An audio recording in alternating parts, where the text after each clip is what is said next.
Imagine un couple. Ils ont une jolie maison, ils sont mariés, ils ont 2 enfants, ils ont un bon salaire.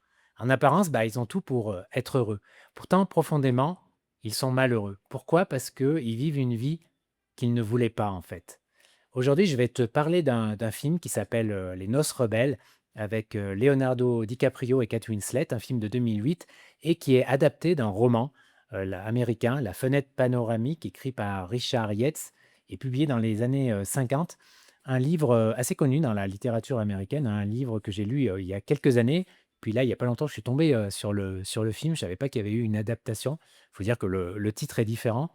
Mais voilà, ce film en plus est vraiment une super, une adaptation très fidèle du roman en plus.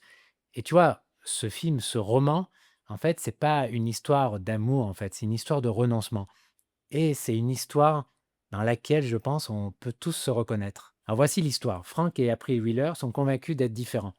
Tu vois, ils veulent une autre vie, ils veulent pas d'une vie banale.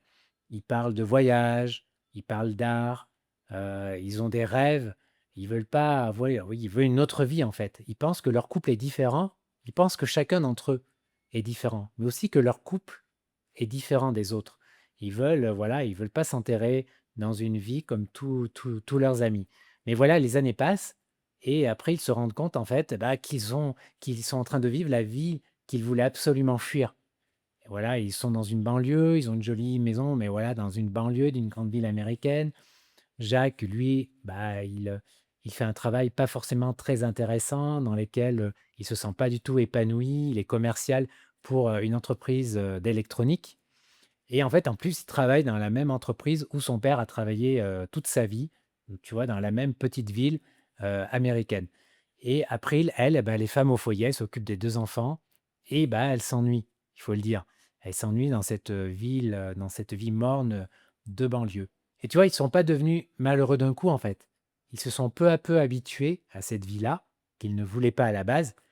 D'ailleurs, ce qui arrive, souvent, ce qui nous arrive souvent et voilà, pourquoi ce titre? Le titre du roman «La fenêtre panoramique», justement, c'est parce que et on le voit bien dans le film, en fait, ils sont dans cette maison, tu vois? Un petit peu, cette maison qui représente leur vie, le confort, la stabilité et leur maison a une grande fenêtre panoramique, tu vois? Sur, le monde du dehors, sur la cour et cetera et bien, voilà, ils regardent parfois à travers cette fenêtre, une autre vie possible, tu vois? C'est comme si toi, tu étais dans ta maison et tu rêvais d'autre chose et tu regardais par la fenêtre et tu imaginais, tu vois? Tu regardes par cette fenêtre panoramique et puis un jour, April propose quelque chose de radical à Frank.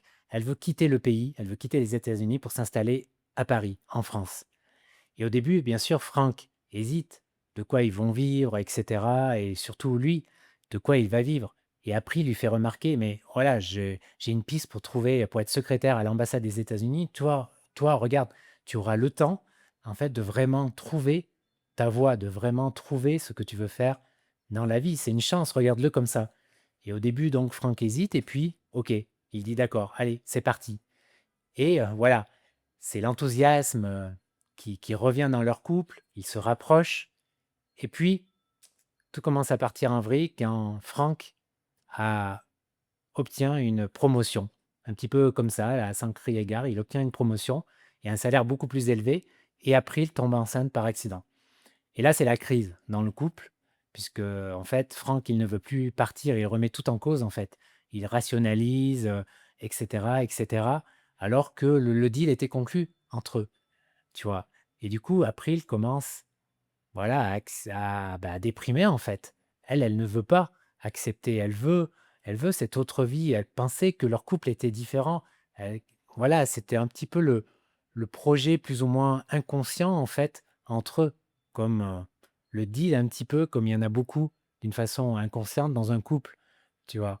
Et du coup, voilà, tout commence vraiment à partir en vrille et la fin même, je vais pas spolier, mais la fin est vraiment terrible et en fait, ce roman, ce livre, hein, La fenêtre panoramique, je vais plutôt parler là, du film Les Noces rebelles et bien, le message aussi qu'on voit, le message en tout cas qu'on peut voir dans le film, c'est, bah, c'est la question de l'identité, en fait. Pourquoi? Parce que Frank, il commence voilà, il recule en fait, il renonce à son rêve, à leur rêve, en fait, à partir du moment où il a cette grosse promotion.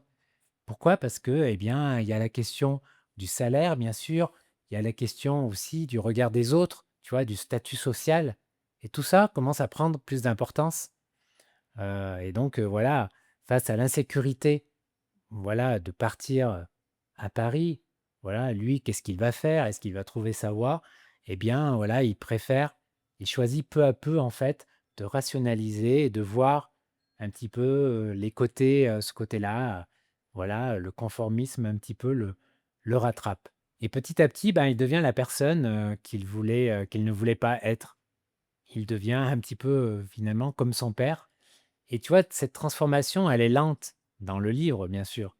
Alors bien sûr, ce qui est la seule critique un petit peu que j'ai trouvée dans le film Les Noces rebelles, c'est que parfois les transitions sont un petit peu abruptes. Mais c'est normal parce que dans un film de 2 heures, et voilà, c'est difficile, on peut pas faire autrement. C'est difficile de tu peux pas montrer en fait la lente évolution, que prend tout ça, que prend ces changements. Donc c'est pour ça que parfois dans le film, c'est un peu abrupt et dans le roman, c'est beaucoup plus lent, l'évolution. Alors dans le film et le roman, il y a un personnage que j'aime beaucoup, c'est John. John, c'est le fils des voisins, des Wheeler et John, voilà, il est particulier. Pourquoi? Parce qu'il a fait un séjour, ils sont juste d'un séjour en asile psychiatrique et tout le monde le considère comme fou. En tout cas, il est vraiment original, dans le film, il est un peu particulier et en fait, John, c'est finalement le seul qui est lucide vraiment dans le film, alors que tout le monde le considère comme fou. Pourquoi? Parce que c'est lui qui dit vraiment les choses. C'est le seul à s'enthousiasmer, en fait, vraiment pour leur projet, pour le projet d'April d'aller vivre à Paris, alors que les voisins, les amis, les collègues, de Jacques, eh bien, voilà, rationalisent, tu vois? Ils sont en mode: et si, tu es sûr?» et cetera. Non, lui, il s'enthousiasme, tu vois? Et c'est aussi le seul, vraiment, en tout cas le premier qui se rend compte de ce qui se passe, que leur projet, voilà, tombe à l'eau, que c'est à cause de Jacques et en fait, il le dit, voilà, à sa manière, d'une façon, claire et abrupte, ce qui conduit à une dispute, entre lui, et Jacques et ce qui ne fait que, voilà, que tout part en vrille, en fait. Mais voilà, en fait, la personne la plus déséquilibrée, finalement, du film et du roman, c'est la personne qui est la plus, réaliste. Un des thèmes du film et du roman, hein, c'est le piège du confort et ce piège du confort qui, anesthésie nos vies, nos rêves, nos projets, tu vois? Et tout ça, ça se fait d'une manière insidieuse, petit à petit, tu vois? On s'en rend pas compte, en fait. C'est voilà et 1 année passe, 2 ans passent et au bout du compte, 10 ans ont passé et tu es voilà, tu n'as pas fait ce que tu voulais. Tu es toujours à la même place, au même endroit.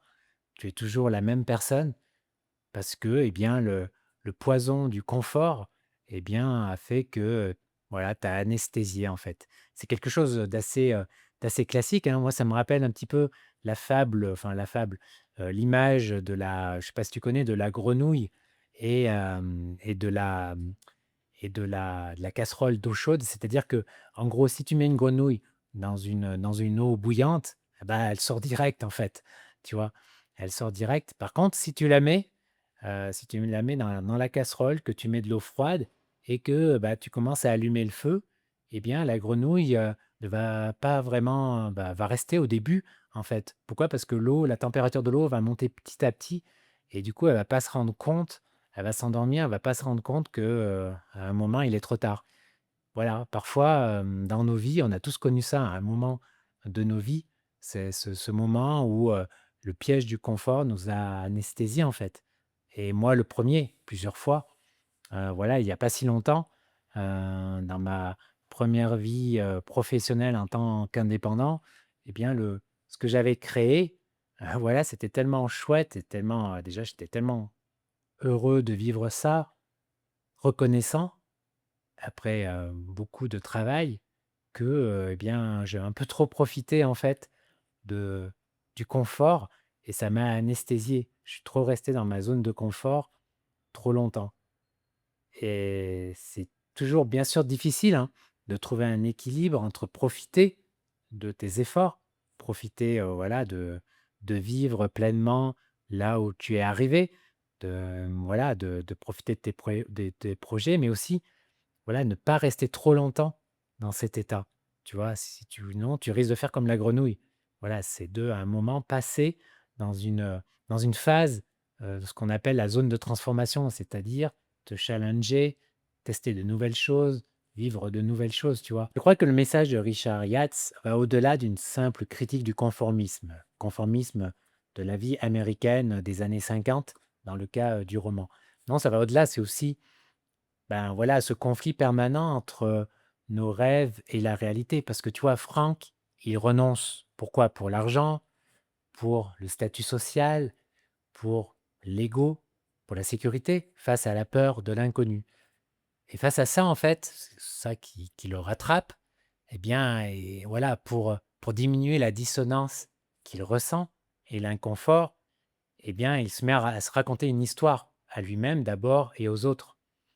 Et, heu et voilà, il se met en fait à rationaliser, à trouver des avantages aux choses qu'il refusait en fait. Et ça, c'est tellement commun. Qui ne l'a pas vécu dans sa vie, dans sa propre histoire, au moins à un moment de sa vie? Franchement, hein, si tu me dis que tu l'as jamais connu, je te croirais pas. Tu mens. Pourquoi? Parce que tout le monde l'a connu et moi le premier. Et si tu regardes bien autour de toi, eh bien, tu as sans doute remarqué ça aussi chez des proches. Et ça, voilà, c'est quelque chose de très classique.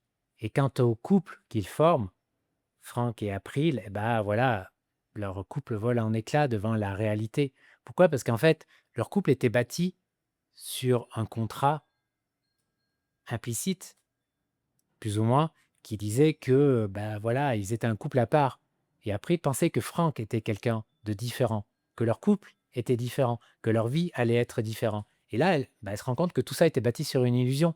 Elle se prend la réalité, tu vois, en pleine face. Et à partir de là, eh ben, son amour pour Franck, il disparaît, il part. Donc voilà pour ce film Les Noces rebelles, un super film franchement qui se regarde facilement. Les 2 acteurs, comme souvent, ils jouent super. Les seconds rôles aussi sont pas mal, surtout celui de John. Et voilà, le film est vraiment intéressant. Peut-être qu'il va te donner envie de lire le roman La fenêtre, panoramique, qui est super intéressant. Mais voilà, ce film, il pose cette question, voilà, c'est combien d'entre nous vivent une vie auquel ils se sont habitués, ou une vie auquel, voilà, ils ne voulaient pas vraiment à la base. Parce que le risque, bah, tu le sais, c'est l'effet boomerang, c'est que 20 ans plus tard, tu te rends compte que la vie que tu as menée, eh ben, elle était surtout fidèle au confort et non à toi-même. Voilà pour cette vidéo. Merci d'avoir, suivi. Merci de liker, merci de la partager, merci de t'abonner et de déclencher les notifications si tu le souhaites, être averti si tu souhaites être averti pour une prochaine vidéo. Et quant à nous, bah, on se retrouve pour une prochaine vidéo. N'oublie pas de t'abonner à ma newsletter. J'oublie de le dire souvent, à ma lettre, Kairos, voilà, que j'envoie le mercredi et parfois le samedi. N'hésite pas à t'abonner, c'est gratuit, tu as un extrait de mon livre, voilà. Et bah, voilà, sinon, bah, je te souhaite plein de bonnes choses. Prends soin de toi et on se dit à bientôt. Ciao, ciao.